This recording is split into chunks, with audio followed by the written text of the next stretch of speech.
पुणे पोलिसांनी शिताफीनं कारवाई करत गुनाट गावातील शेतात लपून बसलेल्या दत्ता गाडेला अटक केली आहे।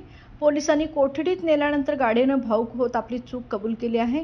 माझं चुकलं, मी पापी आहे, मला माफ करा असं टाहो फोडून त्यानं कबुली दिली आहे। मात्र याच वेळी त्याने एक मोठा दावा करत अत्याचाराचा आरोप फेटाळला। मी कोणावरही अत्याचार केले नाहीत, संबंध सहमतीने आला आहेत असा धक्कादायक दावा देखील त्याने पोलिसांसमोर केला आहे। आता या प्रकरणाचा कसून तपास सुरू असून सत्य बाहेर येण्यासाठी पोलीस अधिक तपशीलवार चौकशी करत आहेत।